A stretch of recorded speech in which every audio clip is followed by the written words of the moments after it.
C'est parti, aujourd'hui je vous embarque pour une vidéo sucrée. On va réaliser un dessert bien gourmand. Il s'agit de la pavlova. Alors la pavlova, c'est un dessert à base de meringue, donc idéal pour utiliser les blancs d'œufs. Donc à chaque fois je vous dis gardez vos blancs, gardez vos blancs. Donc là ce sera une bonne recette pour utiliser vos blancs. Donc la pavlova, on commence par réaliser la meringue. Donc vous mettez vos blancs dans le bol de votre robot, vous ajoutez un tout petit peu de sucre et ensuite vous lancez votre robot aussitôt à vitesse maximale. Ici on me demande souvent les vitesses du robot. Ici c'est vraiment la vitesse la plus forte puisqu'on veut incorporer beaucoup d'air pour faire monter nos blancs d'œufs. Donc vous mettez à vitesse maximale et dès que vos blancs blanchissent, commencent à blanchir comme ça, vous allez rajouter une deuxième partie du sucre. Le sucre, il faut l'ajouter en 3 fois. C'est mieux pour faire monter les blancs en neige. Vous allez voir qu'au fil du temps, ils vont commencer à se serrer. Vous allez voir les sillons du fouet dans les blancs. Donc à ce moment-là, vous pourrez rajouter la dernière partie du sucre et continuer à fouetter. Alors il n'y a pas de temps bien particulier, vous pouvez laisser le fouet pendant environ 5 minutes. Ça peut paraître beaucoup, mais vraiment c'est le temps qu'il faut pour obtenir une belle meringue bien ferme. Là vous voyez déjà, on voit un petit peu les sillons qui sont de plus en plus rapprochés. Donc là vous pouvez préparer votre poche à douille. Donc là j'ai mis une douille cannelée, c'est la douille Wilton 1M, c'est celle que j'utilise le plus dans toutes mes pâtisseries. Donc je la mets dans ma poche à douille et comme ça après je vais pouvoir mettre ma meringue dedans. Donc là vous voyez, elle est hyper ferme, déjà là rien qu'en le soulevant le fouet. Donc vous obtenez un bec comme ça qui se tient, c'est pas une meringue qui coule. Avec une maryse vous allez donc retirer votre meringue du fouet. Et on va rajouter un petit peu de jus de citron et un petit peu de maïzena. Donc là c'est vraiment parce que c'est pour faire des pavlovas, donc une grosse, enfin ce sont quand même des grosses meringues. L'acidité et la fécule de maïs, ça permet de vraiment avoir une meringue bien ferme. Contrairement à des toutes petites meringues qu'on peut faire habituellement où il n'y a pas besoin d'en mettre. Donc là vous ajoutez ça, vous mélangez délicatement avec une maryse. Et ensuite, vous allez pouvoir mettre le tout dans votre poche à douille. Donc, vous retroussez le haut de la poche, comme ça, pour pouvoir la maintenir avec votre main.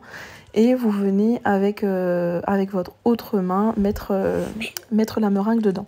Ensuite, la partie que vous avez retroussée, vous la remettez bien et on va pouvoir pocher la meringue. Donc ici, j'utilise une poche à douille jetable. Donc les poches à douille jetables, elles sont complètement fermées et il faut ouvrir le bout. Donc avec un petit ciseau, vous coupez le bout. Et ensuite, avec votre main, vous allez venir presser la meringue pour qu'elle puisse sortir par en bas.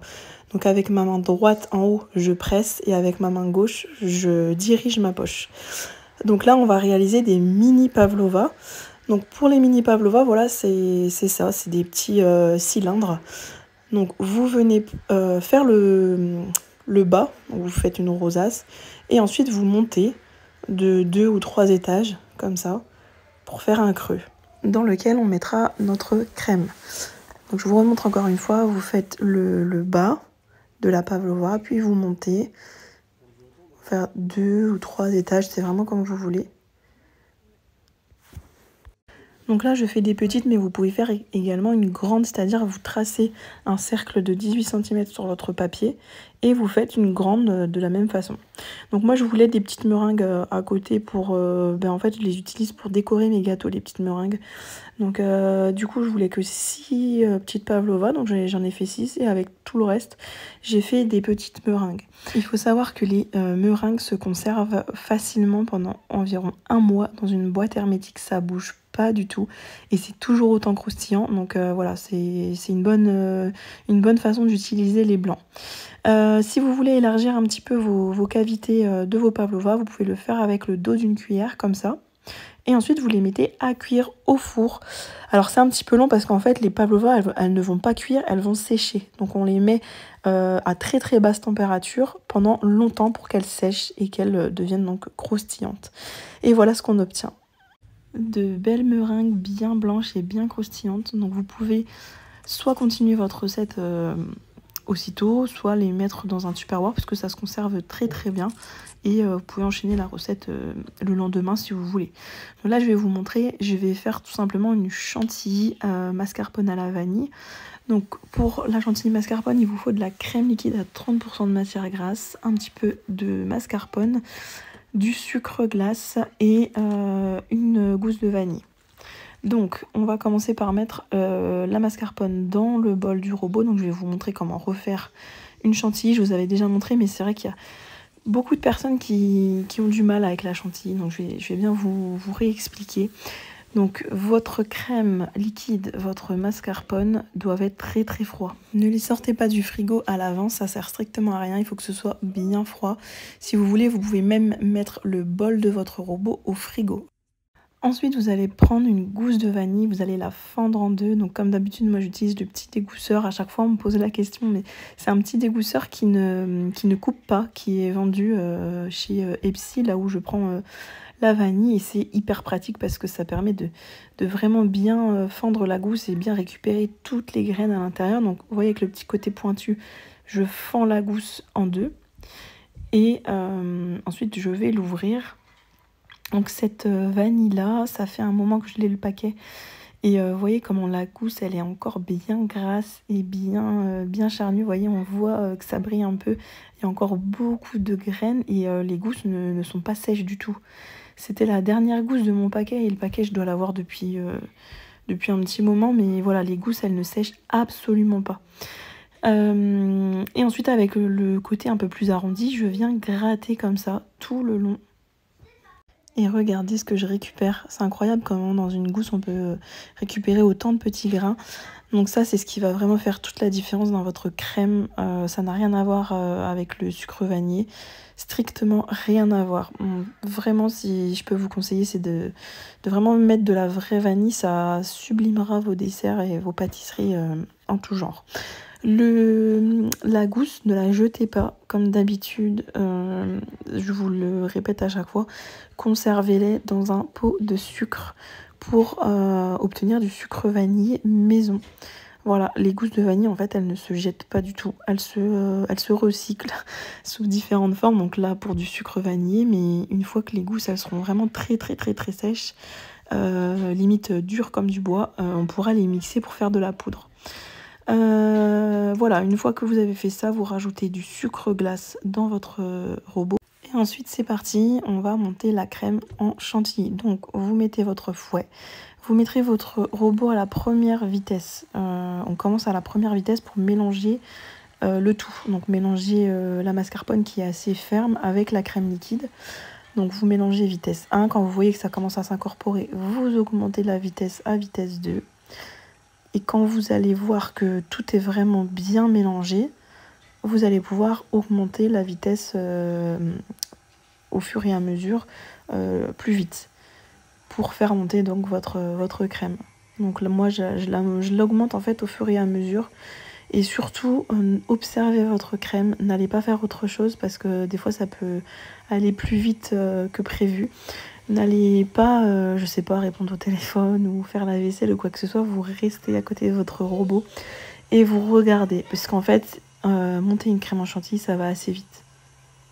Je dirais qu'il faut à peu près entre 1 à 2 minutes pour monter la chantilly. Voyez là, on voit les sillons du fouet. On voit qu'elle est ferme. Donc, et là j'étais montée jusqu'à la dernière vitesse, donc là je suis vraiment à fond et là elle est vraiment ferme, donc on va pouvoir arrêter. C'est ça qui est important dans une chantilly, c'est de savoir arrêter au bon moment, parce que si vous continuez à fouetter, ça va se transformer, enfin ça va faire des petits grumeaux, ça va se transformer en beurre. Mais bon, ça je vous expliquerai dans une autre vidéo. Donc voilà, votre crème chantilly mascarpone à la vanille est prête. Elle est bien faite. Ensuite, vous pouvez préparer votre poche à douille. Donc comme tout à l'heure, j'utilise la douille Wilton 1M. La même douille que j'ai utilisée pour la meringue, je la mets dans ma poche. Et je retrousse le haut et je vais mettre ma crème à l'intérieur. Donc là, comme je vous disais tout à l'heure, contrairement aux poches à douille lavables, les poches à douille jetables sont fermées jusqu'en bas. Donc en fait, c'est pour ça que vous avez besoin d'ouvrir le bas avec un ciseau.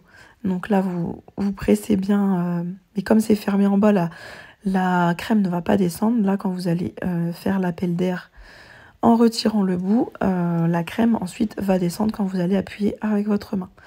Voilà. Ensuite, place au montage. Donc, dans vos petites pavlova, vous allez mettre des fruits. Enfin, moi, j'ai mis des fraises parce que c'est la période des fraises. Les bonnes gariguettes sont sur les étals. Donc, on met des fraises. J'ai coupé des tout petits dés de fraises que j'ai mis dans le fond de chacune de mes pavlova. Et ensuite, je viens pocher ma crème chantilly sur le dessus comme ça. Donc ici, vous aurez beaucoup trop de crème chantilly. Hein. J'en ai fait plus ce jour-là parce que j'ai fait des petites verrines à la suite. Mais voilà, vous pourrez diviser les quantités par deux si vous voulez juste de la crème pour faire vos pavlova. Donc vous déposez votre crème ici en faisant une rosace. Et ensuite, vous déposez vos fruits. Donc j'ai dit les fruits parce que vous pouvez mettre des framboises, des myrtilles. Vous mettez vraiment ce que vous voulez. Donc là, je mets des fraises, j'ai rajouté quelques framboises sur le dessus. Et voilà. Et ensuite, vous faites ça avec toutes vos pavlova. Et il ne restera plus qu'à faire les finitions, à décorer selon vos... J'ai déposé aussi quelques petites meringues pour décorer sur le dessus. Et il me restait un petit peu de coulis de framboise dans le frigo. Donc j'en ai mis pour décorer le dessus. Je vous remettrai la recette après si vous voulez. Et voilà, le dessert, au final, c'est pas très compliqué, hein, c'est assez simple. Mais qu'est-ce que c'est bon, c'est vraiment un dessert excellent. Pourtant, je suis plus attirée par tout ce qui est chocolat que fraise. Mais là, c'est vraiment très, très, très, très bon. Le croquant, enfin le croustillant de la meringue mélangée à la crème, à la vanille et aux fraises, c'est excellent. Voilà, je vous conseille vraiment de tester cette recette si vous voulez vous régaler. Je vais tout vous noter comme d'habitude à la suite. Et je vais quand même vous montrer l'intérieur, même si pour le coup, une fois qu'on la coupe, ça ressemble plus trop à grand chose. Donc voilà, ça ressemble plus à rien, mais c'est excellent. Le croquant de la meringue avec la crème et les fraises à l'intérieur, voilà, vraiment très très bon.